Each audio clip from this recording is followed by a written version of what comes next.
विद्यार्थी मित्रांनो, इयत्ता 12वी इंग्रजी विषय सर्व विद्यार्थ्यांना जवळपास हार्ड विषय वाटतो आणि मार्क मिळवण्यात फार अडचण विद्यार्थ्यांना होते. तुमची होते का? होत असेल तर हा व्हिडिओ तुमच्यासाठी खूप मदत करणारा व्हिडिओ असणार आहे. मित्रांनो, आज आपण घेतला आहे क्वेश्चन नंबर 5 नॉवेलवरती आधारित असलेला. त्यामधला ए हा जो प्रश्न आहे हिस्ट्री ऑफ नॉवेलचा, तो आपण थोडासा नंतर अभ्यासूया. त्याच्या आधी बी, सी आणि डी ह्या 3 प्रश्नांवरती फोकस करणार आहे. त्याच्यातला बी हा प्रश्न आज आपल्याला विचारात घ्यायचा आहे. विद्यार्थी मित्रांनो, आत्तापर्यंत जेवढे काही आपण व्हिडिओ पाहिले त्या व्हिडिओमध्ये विद्यार्थ्यांना काहीतरी उत्तरं लिहिता येतात, पण सगळ्यात जास्त प्रॉब्लेम येतो तो नॉवेलच्या प्रश्नावरती. याचे उत्तरच काय लिहायचं हेच कळत नाही आणि हे उत्तरं पाठांतर करून असल्याने विद्यार्थ्याला पाठ असल्याशिवाय काहीच लिहिता येत नाही, काहीच उत्तरं सांगता येत नाही. बाकीचे प्रश्न असे आहेत की त्याच्यात ऑब्जेक्टिव्ह टाईप क्वेश्चन आहेत, खाली पर्याय दिलेले आहेत, एक पर्याय कुठलाही लिहिता येतो, म्हणजे काहीतरी उत्तर लिहिता येतं. बाकीचे पॅरेग्राफ असतात त्याच्यातून पाहून काहीतरी शोधता येतं. इतर प्रश्न आहेत समरी रायटिंग, तर तिथून पाहून लिहिता येतं. पण हा प्रश्न असा आहे की डायरेक्ट प्रश्न आहे आणि उत्तर तुम्हाला डायरेक्ट शोधायला काहीच चान्स नाही, डायरेक्ट उत्तर लिहायचे. म्हणून सगळ्यांचा गोंधळ होतो आणि इंग्रजीची उत्तरं पाठ करायची, ते उत्तर लिहायची, हा फार अवघड भाग विद्यार्थ्यांच्या जीवनामध्ये निर्माण झाला आहे. यावरतीच आपण फोकस करतो आहे. आता काहीतरी करून आपल्याला ह्या बोर्ड परीक्षेच्या शेवटच्या दिवसांमध्ये काही करता येईल का, की ज्याने ह्या नॉवेलच्याही प्रश्नाचे काहीतरी गुण तरी आपल्याला मिळून जातील. ज्या विद्यार्थ्यांचे ॲक्च्युअलमध्ये अभ्यास झालेत त्यांना प्रॉब्लेम नाही, पण ज्यांचं झालेलं नाही ना त्यांच्यासाठी प्रॉब्लेम आहे. अशा विद्यार्थ्यांना आपण काहीतरी गुण ह्या प्रश्नातून मिळवून देणार आहोत. किती मार्क आहेत? 5व्या प्रश्नाला एकूण 16 मार्क आहेत. या 16पैकी निम्मे जरी मार्क आपण मिळू शकलो ना तरी खूप चांगलं काम आपण ह्या नॉवेलच्या प्रश्नावर केलं असं म्हणता येईल. मग हे 8 मार्क कसे मिळतात किंवा कसे मिळू शकतात, तर फार सोपं काम आहे. कारण आपण ह्या वर्षी तर विचार केलेला आहे पास होण्यासाठी अभ्यास नाही तर डोकं लागतं. मग आता इथं काय डोकं लावायचं, इथं कशा पद्धतीचा विचार करायचा आणि ह्या प्रश्नाचं उत्तर लिहून मार्क मिळवायचे. तर त्यासाठी आपण हा क्वेश्चन नंबर 5B हा प्रश्न आपण विचारात घेतला आहे. तर क्वेश्चन नंबर 5B मध्ये 2 प्रश्न सोडवायचे असतात. 5A, बी मधला 1 आणि बी मधला 2. बी मधला 1 जो आहे तो क्वेश्चन कुठल्या तरी घटकाचं कॅरेक्टर स्केच लिहायला येऊ शकतं. म्हणजे आत्तापर्यंतच्या परीक्षा आपण पाहिल्यानंतर, म्हणजे जेवढे काही कॅरेक्टर आहेत ना ह्या टू सर विथ लव ह्या नॉवेलवरती, इथं कंपल्सरी याच नॉवेलवरती प्रश्न येतो. टू सर विथ लव 2 प्रश्न असणारे 2 सोडवायचे. मग आता हे सगळे प्रश्न मी आत्तापर्यंत जे पाहिले तर त्याच्यावरून असं लक्षात येतं की एक कॅरेक्टर स्केच आपल्याला विचारलं जातं.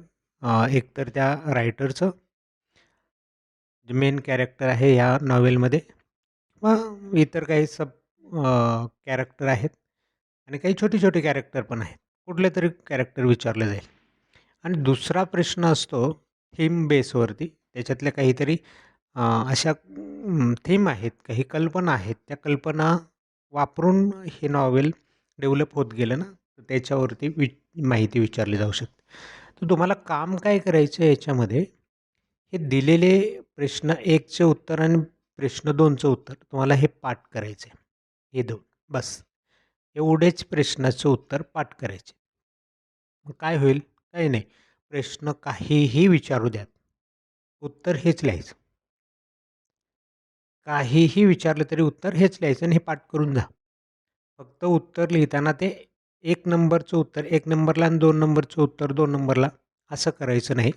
इथं मी 2 गोष्टी विचारात घेतल्या आहेत. एक कॅरेक्टर स्केचचं, तर ह्या प्रश्नात 1 नंबरच्या कॅरेक्टरांची माहिती आहे. ओके. आणि दुसरं जे मी उत्तर दिले 2 नंबरला ते थीम बेसवरती आहे.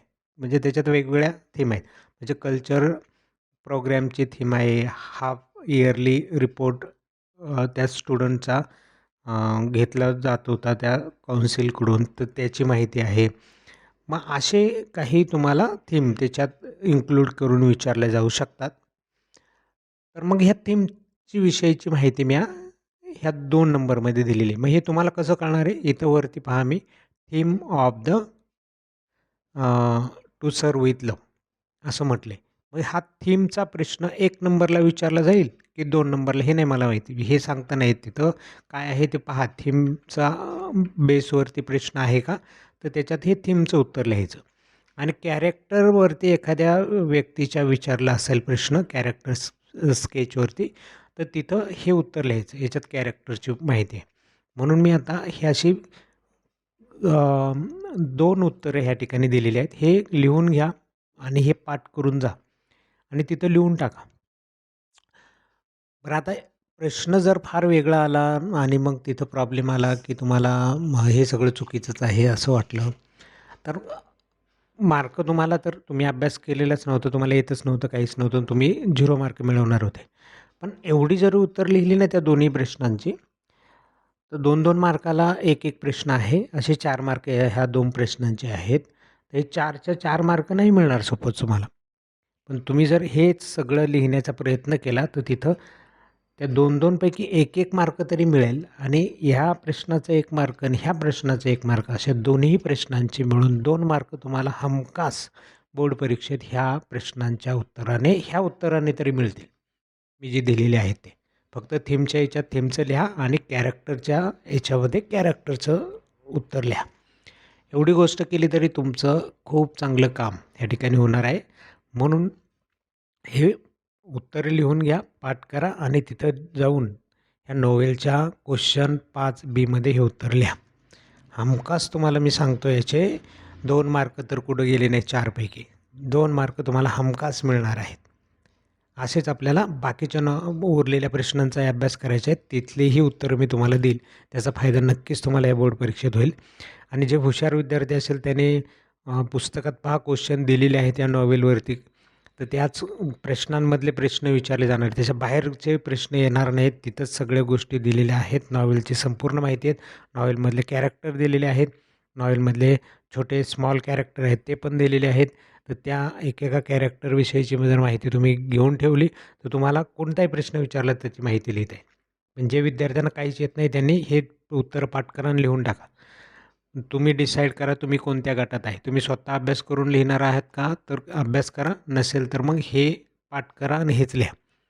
100% तुम्हाला मार्क याचे मिळतील. 0 मार्क मिळणार नाही याची गॅरंटी आहे. असे करून आपल्याला इथं डोकं वापरायचं आहे. काहीच नाही तर आता हे लिहून तरी आम्हाला 1-1-2 मार्क त्याचे द्या. अशा पद्धतीचं काम तुम्हाला या ठिकाणी करायचं आहे आणि याचे मार्क मिळवायचे आहेत. चला तर मित्रांनो, नॉवेल बेसवरती आपण सुरुवात केलेली आहेत आणि पुढच्या व्हिडिओमध्ये देखील राहिलेल्या प्रश्नांमधले कोणते नॉवेल आणि तिथं कोणती उत्तरं लिहून तुम्ही मार्क मिळवायचे याचं माहिती आपण पाहूयात. भेटूया पुढच्या नवीन व्हिडिओमध्ये. तोपर्यंत नमस्कार.